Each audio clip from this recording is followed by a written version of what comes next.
வணக்கம் நண்பர்களே, welcome back to அம்மா மகள் சேனல். இன்றைக்கி நாகர்கோவில் கன்னியாகுமரி ஸ்பெஷலான ரசவடை தான் நம்ம இன்றைக்கி எப்படி செய்யலான்றதை பார்க்க போகிறோம். ரொம்பவே ஈஸியான ஒரு ரெசிபி தான்.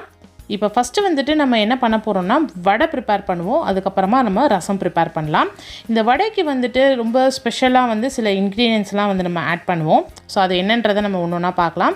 ஃபஸ்ட்டு வந்து நார்மலாக பருப்பு வடைக்கு வந்து எல்லாருமே வந்து கடலைப்பருப்பு போட்டு நம்ம வந்து வடை செய்வோம். பட் ஆனால் இந்த ரச வடைக்கு வந்து நான் இன்றைக்கி வந்து வெள்ளை பட்டாணி நம்மளுக்கு கடையில் கிடைக்கும்.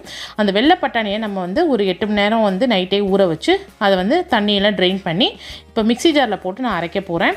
அது கூட வந்து ஒரு ஸ்பூன் அளவுக்கு நான் வந்து சோம்பு சேர்த்துக்கிறேன். அதுக்கப்புறமா சின்ன சின்னதாக நம்மளுக்கு நறுக்கி வச்சுருக்க இஞ்சி துண்டுகளை நம்ம சேர்த்துக்கலாம்.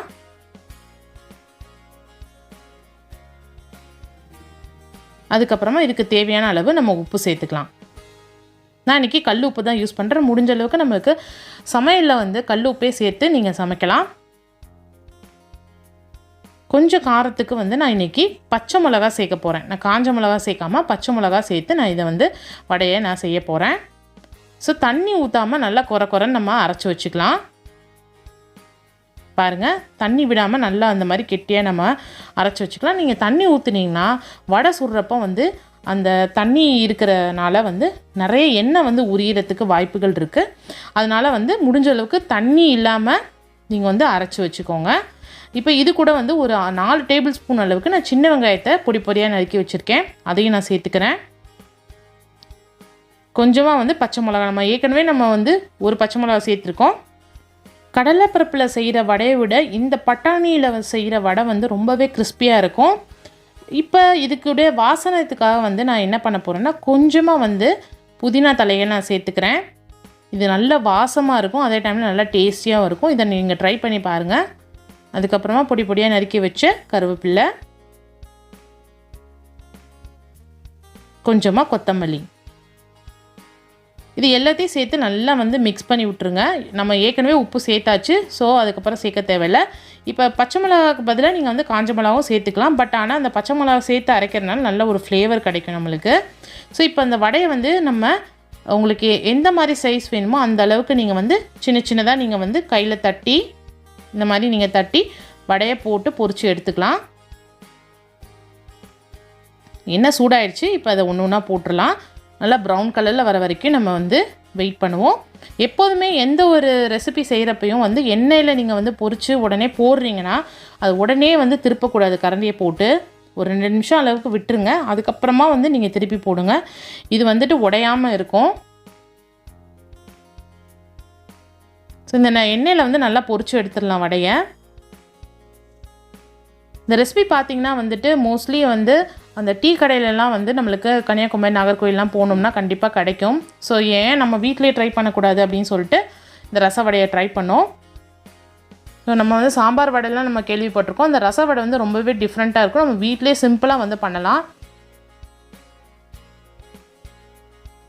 இப்போ வந்து இதுக்கு நடுவில் வந்து நம்ம என்ன பண்ணலான்னா ரசத்தை வந்து நம்ம ரெடி பண்ணிடலாம். நான் ஆல்ரெடி வந்து ரச ரெசிபி வந்து நான் போட்டிருக்கேன். அதே நீங்கள் செக் அவுட் பண்ணிக்கலாம். டிஸ்கிரிப்ஷன் பாக்ஸில் நான் லிங்க் தரேன். இப்போ வந்து நான் பூண்டு வந்து ஒரு 10 பல் எடுத்துக்கிறேன். அதுக்கப்புறமா வந்து கொஞ்சமாக சீரகம், அதுக்கப்புறம் மிளகு, அதுக்கப்புறமா வந்து கொத்தமல்லி, கொஞ்சமாக வந்து கருவேப்பிலை, அதெல்லாம் எடுத்துக்கோங்க. இதுக்கு நடுவில் வந்து நம்ம வடையும் நம்ம வந்து திருப்பி எடுத்து பார்த்துடலாம். இன்னும் ப்ரௌனாக வரல, இன்னும் கொஞ்சம் நேரம் வேகட்டும். இப்போ இந்த ரசத்தை வந்து எப்படி நம்ம ரெடி பண்ணோன்னா நான் எப்போதுமே வந்து ஒரு அப்படியே வந்து கிராமத்து ஸ்டைலில் தான் நான் வந்து ரசம் வந்து ப்ரிப்பேர் பண்ணுவேன். எதுனாலுமே வந்து நம்ம கையில் பிணைஞ்சு நம்ம பண்ணுறது வந்துட்டு அதோட கை பக்குவம், அது கை டேஸ்ட்டு அப்படின்றது மாதிரி சொல்லுவாங்க. அது கண்டிப்பாக வந்து இந்த ரசத்தில் இருக்கும். ஸோ அதனால் வந்து நீங்கள் என்ன பண்ணுறீங்கன்னா ஃபஸ்ட்டு வந்து புளியும் அதுக்கப்புறமா வந்து தக்காளியும் இது எல்லாத்தையும் வந்து நல்லா கையில் மசிச்சு புளி தண்ணியோடு நீங்கள் எடுத்து வச்சுக்கோங்க. இதுக்கு நடுவில் பார்த்தீங்கன்னா வந்து எல்லா வடையும் இந்த மாதிரி பொரித்து எடுத்துக்கலாம்.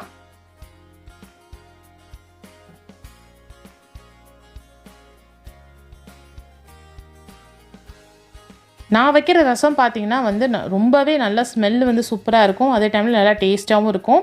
இந்த மாதிரி ட்ரை பண்ணுங்கள். நான் எந்த ரசப்பொடியை இதெல்லாம் சேர்க்க போகிறதே கிடையாது. ஜஸ்ட்டு வந்துட்டு நம்மளுக்கு சீரகம், மிளகு, பச்சை மிளகாய், தக்காளி, புளித்தண்ணி. இப்போ பாருங்கள், இது புளித்தண்ணியும் தக்காளியும் போட்டு நல்லா வந்து கையால் நல்லா பிசைஞ்சு எடுத்து வச்சுருக்கேன். இப்போ வந்து இதை அடுப்பில் வச்சிடலாம். நல்லா வந்து பிசைஞ்சு விட்டாச்சு பாருங்கள். தக்காளி வந்து நீங்கள் 2 தக்காளி போட்டுக்கலாம். ரொம்ப புளி சேர்க்காமல் நீங்கள் வந்து தக்காளி ரசம் மாதிரியும் பண்ணலாம். ஸோ இப்போ வந்துட்டு இது கூட வந்து நம்ம சீரகமும் மிளகும் நான் இடித்து வச்சுருக்கேன், அதை நான் சேர்த்துக்கிறேன். இதுதான் நம்மளுக்கு ரசப்பொடின்றது. அதுக்கப்புறமா வந்து கொஞ்சமாக வந்து பூண்டு தட்டி போட்டுக்கோங்க. நான் எப்போதுமே வந்து பச்சை மிளகாய் வந்து நல்லா இடித்து அதுக்கப்புறம் சேர்ப்பேன். அது வந்து நல்ல ஒரு கொஞ்சம் நல்ல காரமும் அதே டைமில் வந்து நம்மளுக்கு கொஞ்சம் நல்லா வந்து வாசனையாகவும் இருக்கும் ரசம். இப்போ இது எல்லாமே சேர்த்தாச்சு. இப்போ இந்த இடித்து வச்சுருக்க பச்சை மிளகாய் நான் சேர்த்துக்கிறேன். நான் ரொம்ப காரம் சேர்க்க மாட்டோம். ஸோ அதனால் வந்து நான் வந்து எல்லாத்துலேயும் வந்து பச்சை மிளகாய் கம்மியாக சேர்க்குறேன். உங்களுக்கு எப்படி காரம் விருப்பமோ அதுக்கேற்ற மாதிரி நீங்கள் சேர்த்துக்கலாம். இப்போ இது கூட வந்து தேவையான அளவு நம்ம கல் உப்பு சேர்த்துக்கலாம்.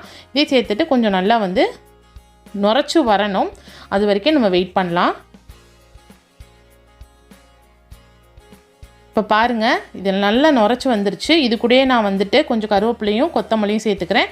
கொத்தமல்லி வெறும் இலையை மட்டும் போடாமல் அதோட தண்டு பகுதியும் நீங்கள் சேர்த்து போட்டிங்கன்னா ரசம் வந்து ரொம்பவே மணமாக இருக்கும். ஸோ இப்போ வந்து இந்த ஸ்டேஜில் வந்துட்டு நீங்கள் ஆஃப் பண்ணிடுங்க. ரொம்ப ரசம் வந்து கொதிக்கக்கூடாது. ஸோ இப்போ இந்த ரசத்தை வந்து கொஞ்சம் தாளிச்சிடலாம். கொஞ்சமாக நான் எண்ணெய் விட்டுருக்கேன். அது கூட கொஞ்சமாக கடுகு, அது நல்லா பொரியட்டும். அதுக்கப்புறமா கொஞ்சமாக சீரகம்,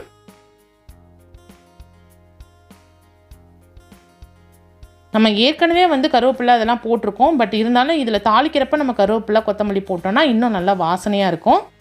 ஸோ நான் வந்து காஞ்ச மிளகாய் போட்டுக்கிறேன். அதுக்கப்புறம் கருவேப்பிலை, கொத்தமல்லி, அதுக்கப்புறமா கொஞ்சமாக வந்து பெருங்காயத்தூள், இதெல்லாம் சேர்த்து நல்லா வதக்கி விட்டுருங்க.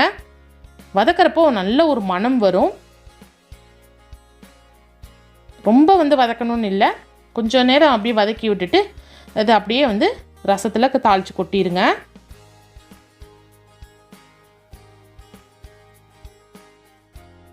இது மனம் பார்த்திங்கன்னா அவ்வளோ சூப்பராக இருக்கும். நீங்களும் உங்கள் வீட்டில் ட்ரை பண்ணி பாருங்கள். இந்த மெத்தட்லேயே நீங்கள் ரசமும் வந்து நீங்கள் ப்ரிப்பேர் பண்ணி வச்சுக்கலாம். இது வந்து 2 in 1 ரெசிபி மாதிரி ஆயிடுச்சு நம்மளுக்கு.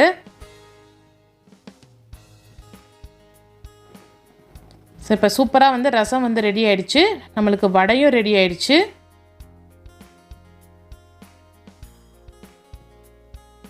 இப்போ இந்த நம்ம பொரிச்சு வச்சுருந்த வடையை வந்து ஒன்று ஒன்றா நம்ம வந்து இந்த ரசத்துக்குள்ளே போட்டுடலாம்.